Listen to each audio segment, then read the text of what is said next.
life really is a roller coaster ride. And anybody who thinks that life is a straight line up hasn't lived life. Indianapolis media icon Jeff Smulyan describes his life in business as an upside down ride. And he wrote a book about it. Never Ride a Roller Coaster Upside Down: The Ups, Downs, and Reinvention of an Entrepreneur. More on how driving his daughter to school inspired the book, Smulyan's early days as a pioneer in sports talk radio, his time as owner of the Seattle Mariners, and much more on the Business and Beyond podcast.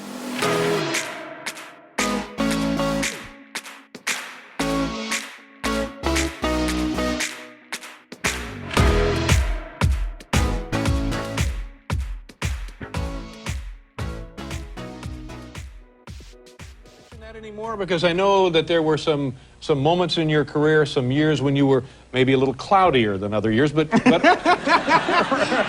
I was here 17. I remember like 3 of them. Yeah. But you were here 4 years. I say, who's the tall guy? A rewind to 1991. Don Imus and David Letterman, two of Jeff Smulyan's proteges, laughing it up on national television. Imus and Letterman aren't the only unknowns Smulyan took a chance on back in the day. He is considered the godfather of sports talk radio. Smulyan once owned the Seattle Mariners and almost bought an NBA franchise. After 40 years in broadcasting, Smulyan got out, is now pursuing new business ventures in video gaming, and he's added author to his resume. And I'm indeed pleased to be joined by radio pioneer, broadcaster, entrepreneur, community leader, and now author. Actually released a book last year, Jeff Smulyan. Jeff, how are you? I'm great, Gary. How are you? Good. Good to see you. Want to talk about the book. I know it's gotten a lot of attention, a lot of great stories in that book that I know folks will be interested in. But before we get into that, since our last conversation, I should mention you're our first two-time Business and Beyond podcast guest. So you're. I don't know what that gets you, but since the last time we spoke, you've had a lot going on. Sold Imus Communications. You've now got Imus Corporation. First of all, talk about the sale, the radio and TV assets, and that whole process and how that went. Well, we made a decision, and we love the media business, especially the radio business. But after 40 years, we realized that especially the radio industry, the magazine industry, were not growing. And we really wanted to get into some things that had a chance to grow. So we were fortunate enough to sell. The company paid off almost $2 billion of debt. We have now no debt, money in the bank. So we're launching some new ventures, and we just announced an agreement with our board to take a vote to our shareholders where we will buy out the Class A or the public, sort of quasi-public shareholders for a price of either $6.50 or $7.25 per share over the next couple of years. And then when that's done, I own all the Class B shares. That's what's left, and we'll go on. So it's a great return of capital to our shareholders, and yet it allows me and our management team to run some businesses and hopefully grow in the future. Well, and you talk about growth businesses. You've made some moves here. I know there was a major investment in, I believe it was an Israeli company that insert advertising right into video games. Is that an accurate description? Yeah, it's really an amazing business. We found it and fell in love with it. A friend of mine at Sony was one of the early investors, and they've really cracked the code on inserting real-time ads in video games. Nobody had ever done it before. The only way you could do ads is either pop-up ads would stop the game, or insert ads when the game is built. This way they can do real time. And if you and your son are playing the same game, he'll see different ads than you do.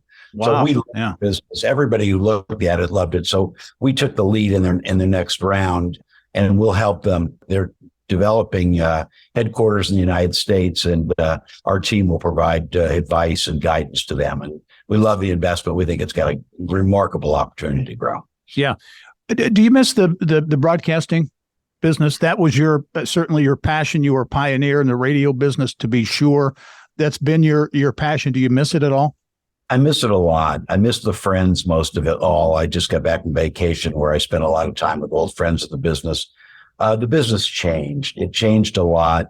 And the problem is when an industry doesn't grow and it declines slightly every year, really takes the joy out of it. As I've said, Imus was built by a group of people who could look at a hill and put a plan together and take the hill. In a business that declines every year, Gary, those same people look at a hill and say, boy, there's a boulder on that hill that's going to roll down and cause an avalanche to kill me. So I want to get our group to look at businesses that could grow and whether we could start taking some hills again.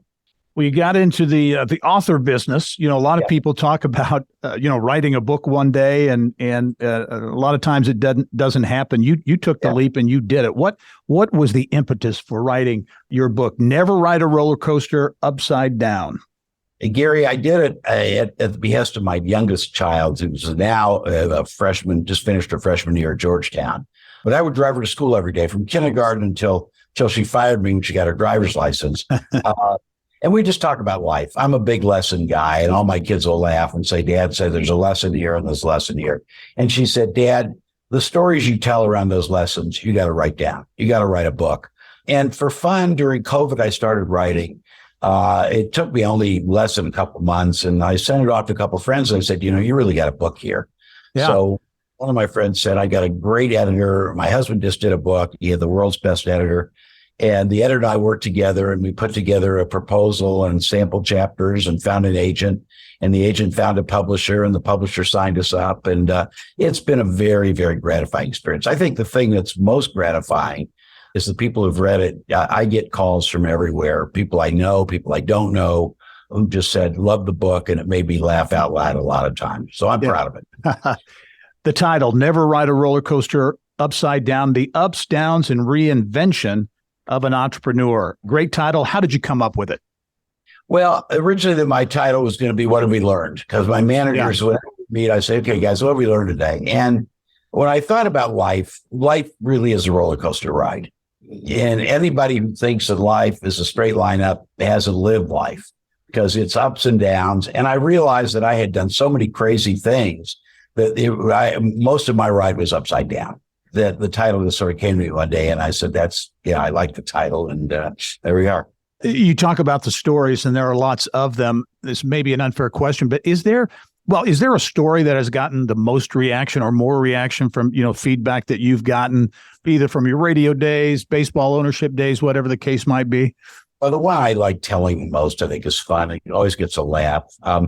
We invented, I have a favorite saying, the line between being a genius and an idiot is very fine. I've been on both sides. So one chapter is Idiot to Genius, the start of all sports radio, which nobody wanted to do. Yeah. Jim Langley called it the Vietnam War of Imus. None of our guys were coming, so well. Yeah. It was one of the people who voted it down, and then they felt sorry for me, so they did it. And then when we put it on the air, it was a disaster. And then lo and behold, we bought the NBC stations. We put Don Imus on. We put Mike and the Mad Dog, and it became one of the iconic stations in America. So I went on that project from idiot to genius. And then the next project was buying the Seattle Mariners, where I was kind of the boy wonder. One of my friends watched me sign autographs for 30 minutes after a game one night. He said, any society that demands your autograph is a society which is in great jeopardy. But probably my favorite story is a dear friend, I can name him now, Jerry Reinsdorf, who's mentioned in the book a few times, was in Seattle one day. And he said, you're the guy who invented the format that ruined all of our lives. Because before sports radio, if somebody ripped a player or an owner or a manager in a column in the newspaper, you read it 8 a.m, you put it down, that was it. But with sports radio, you were under a microscope 24/7. Yeah. And you could be going to the ballpark or coming out of the ballpark, or sometimes even during the game, and hear people ripping you. And he said, the fact that the guy who invented this format is now a sports owner. And I'm listening to him as I'm driving around Seattle, and one of the hosts is just tearing you apart. He said, I'm not a religious guy, but the fact that you are now getting torn apart by your own invention proves to me there's a God. So that was one of my favorite stories. Yeah. There are so many, it's been so much fun. Yeah. Sports radio is a format, a genre that obviously exists today, and I would argue is successful and is surviving, and in some cases thriving on the local level. Talk about that idea that you had for that, and as you mentioned, you didn't have a lot of necessarily supporters of the idea. How did you get that idea to reality? actually known as Smulyan's Folly. I got the idea when I was doing something I did really well in college, which was not pay attention. I was a student at USC. I joked, I got an alumni award there a few years ago. I've been on the board of trustees there for many, many years. And I got an alumni award a few years ago. And I said, if I applied to this place today, not only would they not admit me, they wouldn't even let me get a brochure because I wouldn't want to waste the paper. But I had the idea from college. And when we bought the Doubleday stations, we had only bought FM stations. And in New York, we got an AM station along with two of their FMs. And the Doubleday family owned the Mets. So they carried the Mets along with what was then America's biggest country music station. That's how it was built. Now, the fact it was in New York meant that it had a lot of listeners, but it was about the 30th ranked station in New York. So it wasn't really that competitive. So I wanted to do it and brought it up to our managers, and everybody said, really stupid idea, and voted it down. And I have a saying that you can't lead where others won't follow. So I said, okay, we're not doing it. And the next day, Rick and Doyle Rose came into my office and said, look, we still think it's a stupid idea, but we're doing well everywhere else. So let's try it. And we did it. And the first year and a half, it was awful. And then it turned around and then it became iconic. And I laugh now. People say, did you think there'd be 700 all sports radio stations when you started the station? And I said, I didn't think there'd be one. Yeah. And it was funny when we merged with NBC, we were inheriting Don Imus, and I knew Don's agent. We were meeting, and Don had been in and out of rehab for 4 years. And I said, let me see if I get this right. We're going to put a guy who's been in and out of rehab for 4 years on a radio station that's losing record amounts of money, anchored by the New York Mets, who have more drug problems than any team in the history of baseball. What could possibly go wrong with this combination? But it all worked. And Don never had another rehab problem, and the station became iconic. Yeah. You mentioned Don Imus, and you have worked with and managed some iconic names in the business. What was it like working with Don Imus and your interactions with him? I'm sure there were a few interesting interactions along the way. Yeah, there were some. I could tell the one story. I get along well with Don, but Don was a curmudgeon. Randy Bongard, who really came with us, who had been president of NBC and came over to us, had managed Randy and Howard Stern. I mean, Don and Howard Stern. And I said, what's the difference? He said, at 10 o'clock in the morning when Stern show's over, he'll be very clinical about what he did, why he did it. He said, Don just is a curmudgeon all the time. What you do with Don, you get 24 hours a day. He didn't quite use the word curmudgeon, but that was Don. And we got along really well. I had one situation where I was in Seattle and the family that bought the New York Mets were the Tisch family. They had the New York Giants. Giants, yeah. Mm-hmm. And they had just bought them. They bought half the team. And Don did a bit on a football player you may remember named Zeke Moat. Yeah, but Moat had been a tight end for the Patriots and been unceremoniously kicked out of Boston when he exposed himself to a female sports writer. Right. So the Giants pick him up, and Imus was incensed. And how can they do that? How can they bring this reprobate on the Giants? So he did a bit every morning where, the Giants or the Tisch wives would come into the locker room after the game, and they would, Zeke Moat would expose himself to them, and they would shriek, and it was a whole bit. And the Tisches were really angry. So they called my friend Marty Franks, who was head of all lobbying for CBS, and they wanted to take our license away. Oh, so we're going to file against these people. And Marty said, look, I know Jeff. He's a friend. Let me call Jeff before we file. Now, we weren't going to lose our license for that, but they were very upset. Yeah. They called me, and I'm in Seattle, and sort of the last days of Seattle, I wasn't having a lot of fun anyway. And it would also, ironically, I was on the baseball's television committee, and we were kind of at war with CBS, who carried the games. So I'm thinking, oh boy, just what I need, another problem with CBS. The Tisches own CBS. They own the Giants. And he said, what can we do? And I said, look, if I go to Don, one of two things will happen. He'll either say, Jeff, I owe you one. I'll stop it. Or he'll say, those miserable SOBs, they went to the owner. Now I'm going to really bury him. And I said, Marty, I can't tell you how it'll go with Don. Yeah. And I said, do me a favor, sleep on it and call me tomorrow and tell me what you want to do. Call me next day and said, let's go for it. Call Don. And I called Don. He was great. And he said, look, I understand. I think he took pity on me. I'm losing a lot of money on baseball. Radio was in a recession. I'm a pariah in Seattle. So he dropped it. But Don was a brilliant guy. I always loved it. Yeah, yeah. What's your take on the state, not just of sports talk radio, but radio in general now? That's, I know, something, an industry you have loved for many years. Will traditional radio survive? It will survive. It will decline. There'll always be a place for it. It's free. It's universally distributed. Product is more local. I think sports talk, news talk, where people can find out what's going on in their community. It's easier than music formats where, let's face it, if your local top 40 station is playing 16 minutes of commercials and you can listen to Spotify and get 2 commercials an hour, it's a tough handle. And I think that's why music radio struggle more, but there'll always be a place for it. But it's because it's local. I think the more local you are, the more entertaining people you have, the better you'll be. But there's no question. It's an industry in decline. I want to ask you about one of the titles of one of the chapters of the book, How to Fix Television or Not. Yeah. And I know you had owned a number of television stations. In fact, you owned THI in Terre Haute for a while, I think, right? We owned THI. We owned 16 TV stations. I got into TV for a simple reason. I love TV. When radio went through deregulation, stations that people were paying 8, 9, 10 times for the station. In the first 2 years, they went up to 20, 25 times. So we looked at it. This is crazy. This math doesn't work. And by the way, it didn't work. And that's why 20 years later, you're dealing with the overhang of all that debt. You have to read the book to learn all that crazy stuff. But we bought TV and we said, look, what's interesting, at the time, TV had about 70% of viewing, local stations. Mm-hmm. And yet they were getting no money from the cable companies. So it was sort of a classic cross subsidy. You had people like ESPN in those days getting $5 a month, or CNN getting $1 a month, or Hallmark Channel. And channels 6, 8, 13, and 4 and 59 were getting 0. So we said, this is crazy. Congress passed a rule in 1992 that allowed the broadcasters to get paid. And 6 years later, they weren't getting anything. So we got into it and we said, these guys have to figure this out. And we did it. And I was very proud of what we did. We improved the stations a lot. But after 7 or 8 years, they still were nowhere. And we knew they'd get it, but we had a chance to take a big profit. At the time, the company had a lot of debt.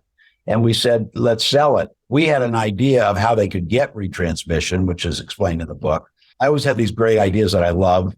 My friend Greg Nathanson has been on my board forever and used to run the Fox station, said, your problem is you have an idea that depends on the rationality of your peers, and they're never rational. So I don't know. But we loved it, and we got out of it. Randy Baumgarten, when we decided to sell TV and stay in radio, Randy ran TV, and of course he wanted me to stay in TV. And he said, TV is better than radio. And I said, well, it's like parachuting from the Hindenburg and landing on the Titanic. They're both bad. But at any rate, we stayed radio, and I have no regrets. Yeah. Hey, much more with Jeff Smulyan on his great book, great stories in the book. I have to talk about baseball and that foray into purchasing the Seattle Mariners, how that worked out, and a lot more when the Business and Beyond podcast returns.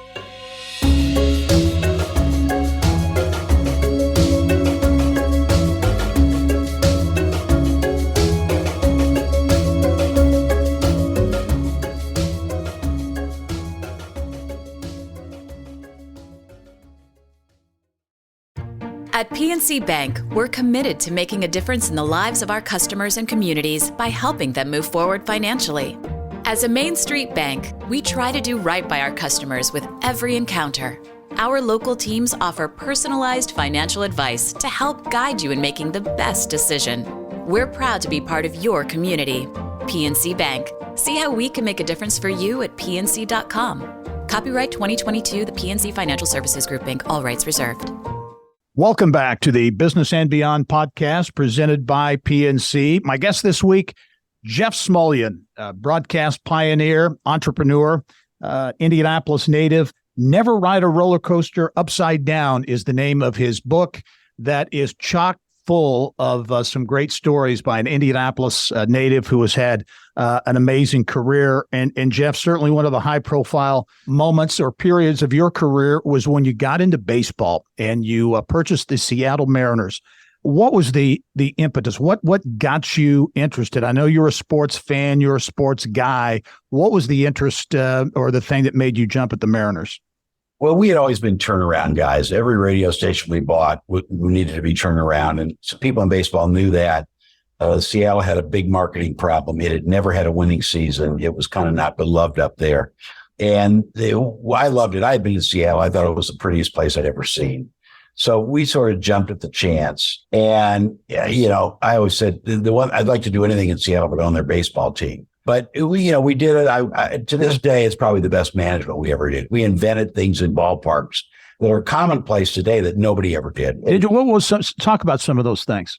Well, we had a kids zone that we built in the outfield, singles nights. We had, top 10 list. Situational music was one of my favorites because I would pick lines from songs that were relevant to baseball. There was a song called Steal Away. When a guy would steal second base, we'd play that. My favorite one, which didn't get us in trouble, but probably should have, Louis Polonia was an old outfielder. And Polonia was playing with the Yankees, but when he was in Milwaukee, he faced a statutory rape charge. So he comes up to bat and we play. She was just 17. You know what I mean? Okay. Yeah. Oh boy. Yeah. We thought that would get us in trouble with baseball, but it didn't. But we had all sorts of fun.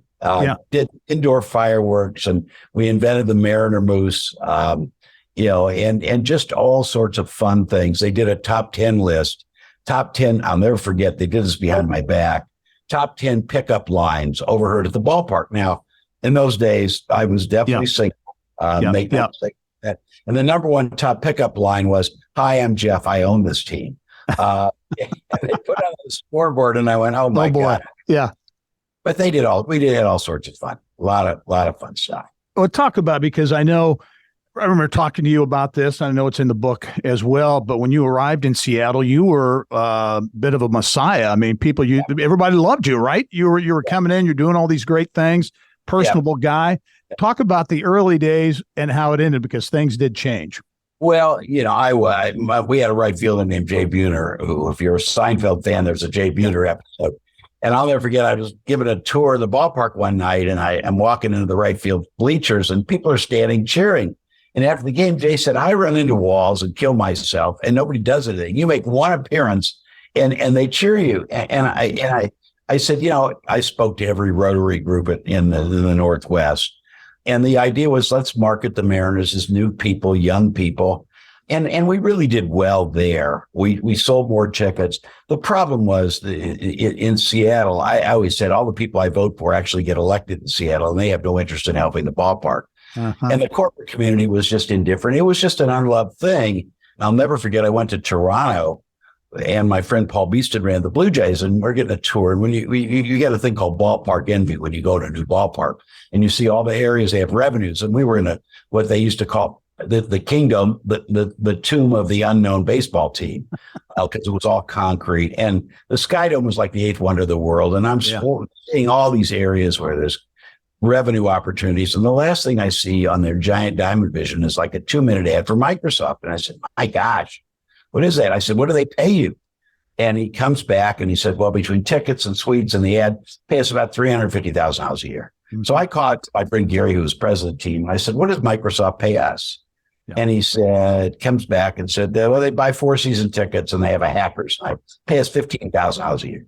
And I said, "Okay, 8 miles away from our ballpark is the world headquarters, and I'm in a foreign country." And we talked to the Microsoft people, and they said, "Look, people in Toronto care about baseball. Nobody cares about baseball in Seattle." So I could tell you, there's so many stories. Well, we got time for one more. I was giving a speech to civic leaders in Tacoma to a group of accountants. And before the speech, the head accountant who was introducing me said, "Hey, you know what you guys ought to do? You ought to run trains from downtown Tacoma to the ballpark." Yeah. And I said, "Yeah, we're trying. We're working with Amtrak, trying to get it done." He said, "They do that with the Seahawks, and it works great." He said, "It's so great. You get on downtown Tacoma, and it drops you off right at the King Street station, right next to the Kingdome. It's perfect. How far do the trains go from where you play?" And I said, "Well, right there." And he said, "No, you don't understand. The Kingdome is where the Seahawks play, and the King Street station's right there. How far is the closest train station to your ballpark?" And I said, "Right there." He said, "What do you mean?" I said, "We play in the same building." He said, I'll be damned. Now I'm thinking this team's been here for years and years. Yeah. And one of the civic leaders doesn't know where the Major League Baseball team plays. Holy so cow. there are 1,000 stories like that. And I loved it. But we didn't have the money, Gary. Got a collusion payment and the team was losing a lot of money. And we just couldn't afford it. Radio went through a downturn. And we were not. I used to joke that to own the Mariners or the Kansas City Royals, you had to be a billionaire. To own the Yankees or the Dodgers, if you had a paper route, you could fund it. So we couldn't. And we said, look, we did it for 3 years and we put it up for sale. And Seattle had to either buy it, find a buyer, which they did. They found Nintendo, or we would have sold it or moved it. So when you got out of baseball, I know you tell the story that you were basically offered an opportunity to buy an NBA franchise. Yeah. Right? Yeah. What was that about? David Stern came to you. Talk about that, because I think he and others were impressed by a lot of the things you did actually in Seattle, and you had that opportunity.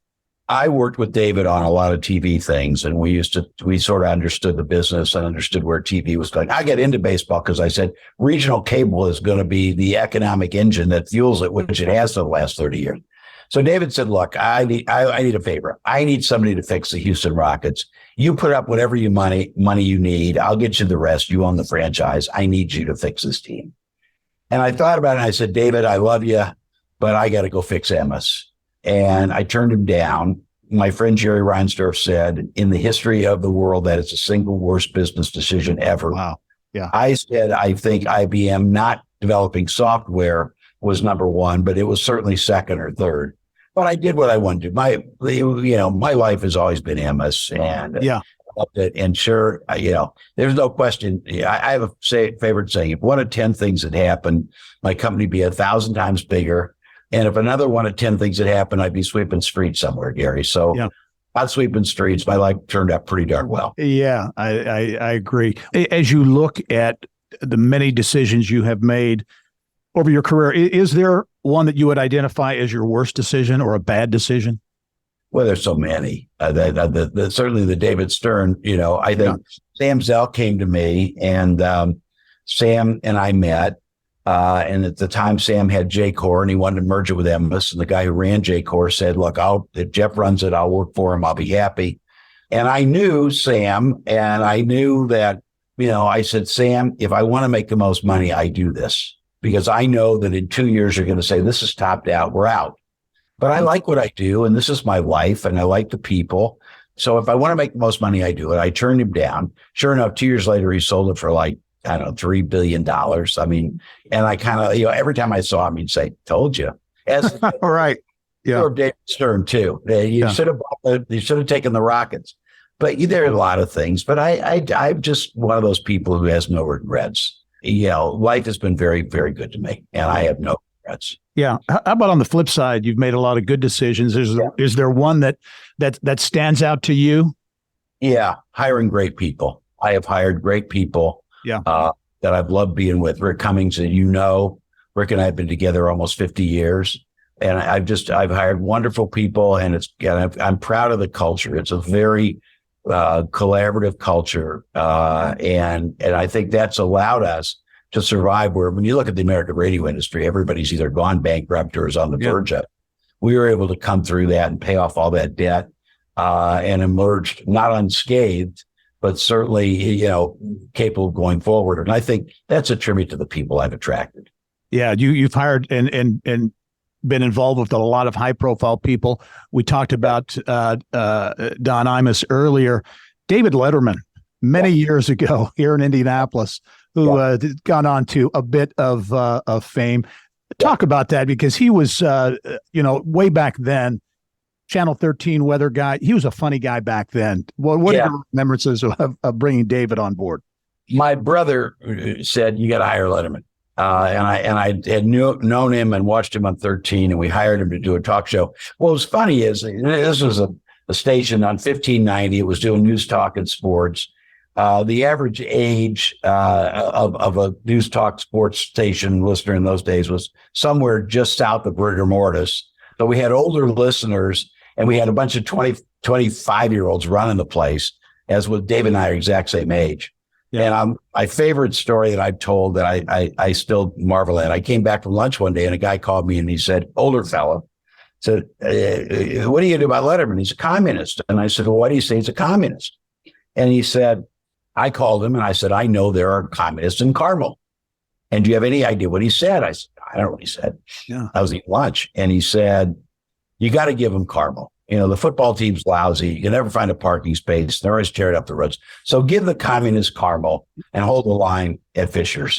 And that was David. I mean, David, and we had one old guy who'd call up all the time, and he was always, and you know, when you've got a talk station on 1590 in the dial, you don't get that many callers, you know? Right. So we'd get the same people. And this one old guy was always just off point and inane. And David would do sound effects, explosions and mooing cows and barking dogs. And it was just hilarious. I mean, you know, I'm looking out at the monument, and one day he announced the city of Indianapolis had sold the monument to Guam for a 300-foot celery stick. And people called and say, we can't get rid of our monument. It's such a great monument. And he said, yeah, but we need more greenery downtown. The celery stalk will look very nice down there. So David was brilliant. That is good stuff. As we wrap up, Jeff, I think one thing that comes through very clearly from you is your love of Indianapolis. You grew up here. You went away to school to Southern Cal, and kind of thought, did you think you were going to start your career out in California and got back here? Yeah, I was one of those people who said, now you're never going back home. My dad talked me into it. He said, look, you want to be an entrepreneur, you want to start a radio company, come back home. And he talked me into it. He and my mom lobbied me, and I came back. And after the first 6 months, I said, what have I done? And after 6 months, I just fell in love with the place. And I've been very, very proud of it. I've been involved in so many things here. And, you know, people tease me because our biggest assets were New York and Los Angeles and San Francisco and Chicago and Washington. And people said, why are you still there? And I go, this is home. And I like it. You know, my wife is always after me. Why aren't we spending all the summer in Nantucket, or why don't we spend the winter in Florida? And I go, you know, when I'm out of my office for 2 weeks, I miss it.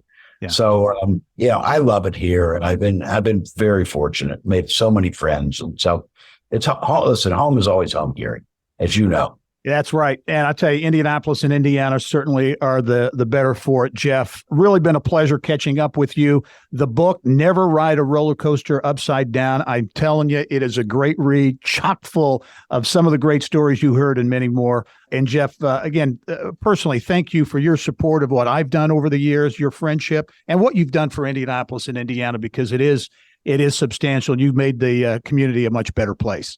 Gary, thanks. And by the way, that's mutual.